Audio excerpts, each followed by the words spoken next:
राधे राधे प्रभु जी। महाराज जी, इनका थोड़ा हंसी वाला प्रश्न है। महाराज जी, खूब जोर का भजन कीर्तन करने वाली भार्या चाहता हूँ, इसका चयन मैं कैसे करूँ? हेलो, प्रभु से प्रार्थना, अच्छी बात है, अच्छी बात। और आपके जैसा दिव्य बालक। हाँ, अच्छी बात है। और आप वो अवस्था भी बता दीजिए कि मतलब देखो बच्चा, उतने वर्ष तक उसका पालन पोषण करके हाँ, फिर उसे विरक्त मार्ग में वृंदावन। पहले दुल्हन तो मिले यार। देखो, प्रेमानंद जैसा तो प्रेमानंद है। भगवान अद्वितीय सबको बनाते हैं, कुछ ना कुछ फर्क रखते हैं, नहीं रखते हैं?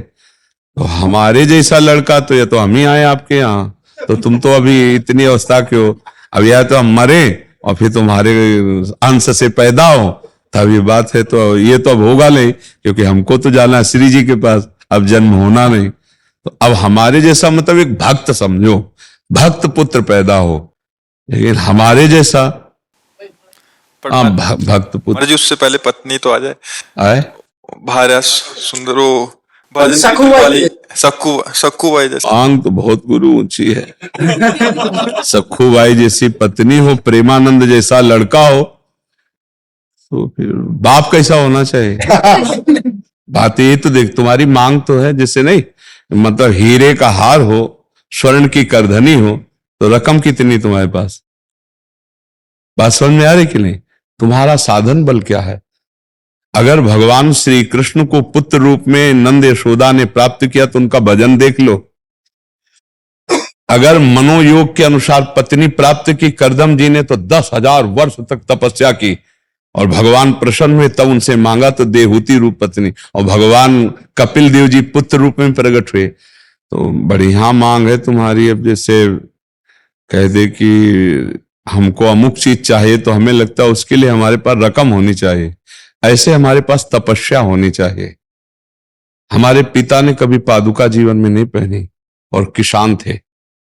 गुरु की पादुका झोली पे, गीता जी, रामायण, गंगाजल, ये साथ 10 बजे 11 बजे तक बैल की तरह मेहनत करते, हल जोतते नंगे पैर, और फिर स्नान करके गुरु की पादुका का चरणामृत पीते, गीता और रामायण का पाठ करते, और खड़े होकर आसपास देखते कोई संत महात्मा दिखाई दे जाए, तब फिर जो भोजन आया रूखा सूखा उसे पाते, और हर समय नाम जप करते हुए। और कभी बनियाइन कुर्ता नहीं पहना, एक नीचे अचला एक ऊपर अचला मार्किन का। भीषण सर्दी में कभी स्वेटर कभी बनियाइन कर, ऐसे महान तपस्वी ब्रह्म ऋषि। 1 रुपया कभी बेईमानी का नहीं आ सकता, एक भी कोई अधर्माचरण घर गृहस्थी में नहीं कर सकता, मोहल्ले में प्याज लहसुन नहीं आ सकता। मतलब ऐसे पांडित्य, ऐसे भागवतिक भाव। और शाम के जब पूरा परिवार बैठता, तब भागवत की चर्चा होती, सब भागवत सुनते, अपनी अपनी सैया में जाओ, 4 बजे फिर उठ के फिर शुरू भगवत कीर्तन, भगवान नाम, शंख ध्वनि, आरती, पूजा। और माता जी हर समय एक 2 खंडा मकान था, 2 खंड का, ऊपर वाले खंड में राधा कृष्ण की मूर्ति सामने रखे और जपे में बैठी रहती हर समय। तब प्रेमानंद जन्मा उनके घर में। पूर्व का ऐसा थोड़ी कर्म, बचपन से ही भागवतिक संस्कार भगवत। तो हम ये कहते हैं भगवान आपकी अभिलाषा पूर्ण कर सकते हैं, पर उसके लिए बहुत तपस्या होनी चाहिए। हजारों महात्माओं का सेवन पिताजी ने किया, हजारों महात्माओं का। 8-8, 10-10 महात्मा रोज आते रहते, सबका चरणोदक, सबको भोजन, सबको आने जाने की कोई दक्षिणा व्यवस्था। किसान आदमी, मेहनत की कमाई। तो उसका प्रभाव पड़ा कि हम कई लोग भगवान के मार्ग में हैं, कई, और सब ईमानदारी से तपस्या भजन करने वाले। संसार का ऐसा नहीं, साहब नियम संयम से केवल अपने अपने भजन मार्ग में लगने वाले। तो असंभव नहीं है, जब भगवान मिल सकते हैं तो फिर सब कुछ हो सकता है, पर उसके लिए बच्चा बहुत तपस्या चाहिए। तो ऐसा सखूबाई जैसी, सखूबाई के लिए भगवान बंध गए, नहीं बंध गए, बंद करके स्वयं अपने को बंधन में डालकर सखूबाई बनकर उनके पति की सेवा, सखूबाई को मुक्त कर दिया। भगवान मुक्त बंधन में बंध गए और भक्त बना उसको मुक्त कर दिया। हमें लगता है तुम बच्चा थोड़ा सा ऐसी भावना करो कि भगवान कृपा करे और हमारे अनुकूल पत्नी दे दे, कोई भगवत भक्त पुत्र मिल जाए, ये बढ़िया है, ऐसा भाव करो। और हमारे अंदर सामर्थ्य नहीं तो फिर आशा मात्र से तो नहीं मिल जाएंगे, नहीं एक आशा करो आपको बाजार में जाके, तो वहां आपको पैसा चाहिए। ऐसे ही संसार में सच्ची मानना, बिना भजन और पुण्य के बिना कुछ नहीं मिलने वाला। जैसे जो लोग पाप कर्म कर रहे हैं, छीना झपटी कर रहे हैं और खूब धन एकत्रित कर रहे हैं, तो उनका पुण्य नष्ट हो रहा है। और जिस दिन पुण्य नष्ट हो गया तो सब एकत्रित किया भस्म हो जाएगा, देख लेना, सब नष्ट हो जाएगा पुण्य के कारण से। तो पुण्य का सारा खेल है। तो हमें लगता है खूब नाम जप करो। नाम जप करते हो? हाँ, खूब नाम जप करो। और भगवान से, यार हमें लगता है दुल्हन मांगने की जगह भगवान को ना मांग ले यार, फिर मतलब घुमा के जाने से अच्छा है भगवान को मांग ले कि आप ही मिल जाओ। तो भगवान को हमें लगता है सीधे उन्हीं से मांग करनी चाहिए, और उन्हीं से कहे कि आपको पता है कौन भक्त कैसा है, आप आ जाओ हमारे भावना की पूर्ति के लिए। भगवान बड़े कृपालु हैं। देखो देवकी वसुदेव जी के यहाँ, दशरथ कौशल्या जी के यहाँ भगवान है तो पुत्र रूप में। उन्होंने कहा आप जैसा पुत्र मिले, तो उन्होंने कहा हमारे जैसा तो हम ही है। भगवान सबको अद्वितीय बनाते हैं। भगवान की हम संतान है, कुछ ना कुछ फर्क मिलेगा, दिमागी फर्क, रूप में फर्क, चाल में फर्क, सोच में कुछ ना अद्वितीय मिलेगा। सबको अद्वितीय मिलेगा नहीं, एक जैसा नहीं मिलेगा। कुछ एक जैसे मिलेंगे, कुछ वस्तु है, लेकिन कुछ भेद होगा, क्योंकि भगवान अद्वितीय है तो उनकी रचना भी बड़ी अद्वितीय है। कुछ न कुछ फर्क रहेगा, सब एक जैसे नहीं, उनमें स्वभाव में अंतर होगा, उनकी चेष्टा में अंतर होगा। पर बहुत जोर का भाई प्रश्न रहा। अब याद रखेंगे कि सखू बाई जैसी पत्नी मिले और प्रेमानंद जैसा पुत्र मिले, पर पिता कैसा होना चाहिए? इसमें तीनों चीजें, तुमने माता और पुत्र की बात की, पिता कैसे होना चाहिए? राधा नाम जप करना। राधा नाम जप करो, डट के जप करो, डट के जप करो, कोई बात दुर्लभ नहीं। लेकिन मतलब अभी संसार में ये हो गया है प्रभु जी की, मतलब एक माँ जो है मतलब कि 4 बच्चों का पोषण कर सकती है, लेकिन 4 बच्चे मिलके एक माँ को पोषण नहीं कर सकते। इसलिए हम चाहते हैं कि थोड़ी भक्ता मिले, बस, और कोई डिमांड नहीं। थोड़ी भक्ता मिले ये तो चल जाता। आपने बहुत ऊंची बात कह दी ना। भावना करे तो थोड़ा सम्माननीय भावना करे। क्या? भगवान मैं जैसा नीच अधम हूं, मेरे अनुसार कोई, मेरे मनोयोग के अनुसार पत्नी मिल जाए, और भगवान कोई ऐसा राष्ट्र भक्त, भगवत भक्त पुत्र के सहयोग प्राप्त हो, तब तो बढ़िया बात। आपने बहुत हाई क्वालिटी की बात मांग करे, तो चाह बहुत ऊंची कर दी और माल पानी है नहीं आपके पास। तो ऐसा नहीं कि एक से एक तपस्विनी, एक से एक जितेंद्री साध्वी है। भगवान कृपा करे तो ऐसा भी संग मिल सकता है, पर बहुत सावधान होकर पहले खुद को तैयार करो ना। अच्छी आशा रखो, नाम जप करो, थोड़ा दंड बैठक मारो। करते हो कुछ व्यायाम?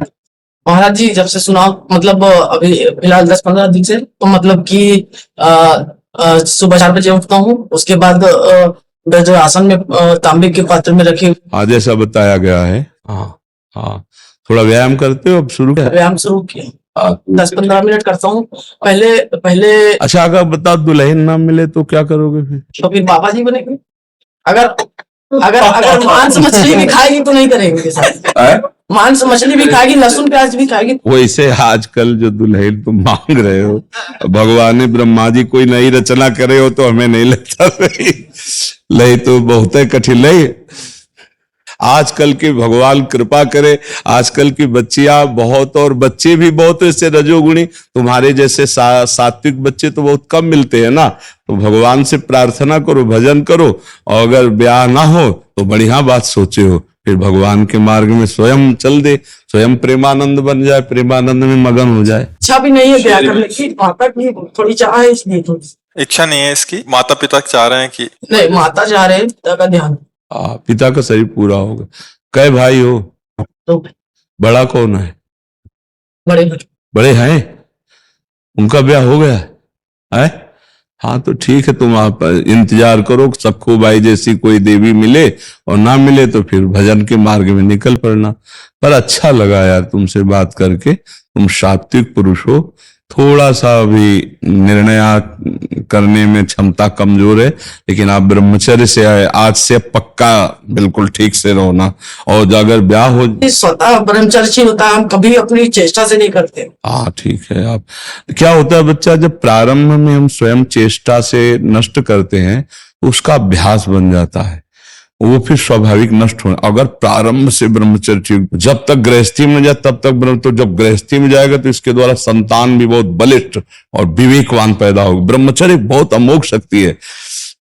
ये समझो कि अगर आप 2 वर्ष ब्रह्मचर्य रहो, नाम जप करो और फिर संतान की भावना और संतान उत्पत्ति करने की क्रिया के पहले भगवान को प्रणाम, समस्त देवताओं को प्रणाम और शास्त्रीय पद्धति, अमुक तिथि, अमुक समय, अमुक ऐसा, और फिर संयोग किया जाए तो वो जो पुत्र हो, 2 वर्ष मात्र ब्रह्मचर्य। फिर यहां तो गर्भस्थ शिशु हो जाने पर भी ब्रह्मचर्य नहीं रहते, तो इसीलिए वो आचरण विहीन संतानें होती। इसका बड़ा प्रयोग का जो शास्त्रीय पद्धतियां हैं, इनका बड़ा बल है। जिस समय भगवान कश्यप जी ने ब्रह्मचर्य धारण करके और विनता और कद्रु पर, तो विनता से गरुण भगवान पैदा हुए, अरुण भगवान पैदा हुए, 2 पुत्र, जो अरुण जी सूर्य के सारथी और गरुण जी हरि के वाहन, और कद्रु से भगवान शेष जी पैदा हुए, वासुकी जी पैदा हुए। ये देखो ब्रह्मचर्य का चमत्कार। वो ऐसे नहीं, जब संतान प्रकट करते थे तो बहुत वर्ष ब्रह्मचर्य रह के तप करके तब फिर संतान प्रकट करते थे।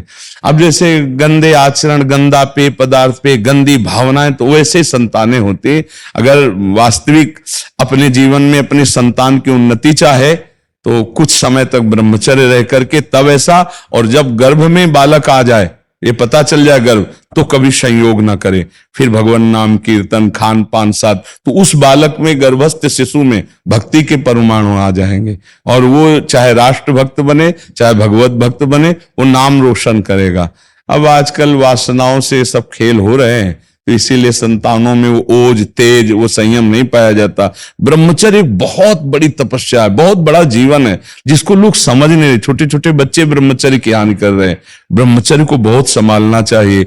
मोबाइल से के दोषों से बचना चाहिए, गंदे दोष करेंगे तो उससे हानि हो जाती है। ठीक है बच्चा, नाम जप करो, थोड़ा दंड बैठक मारो और अपने अच्छे भाव से रहो, और इंतजार करो जब ऐसा कोई संयोग बन जाए। 26 के हो, कई साल इंतजार करोगे? 36 तक। 36 तक देख लो भाई, अगर जिंदा रहे तो 36 के बाद फिर मिल लेना।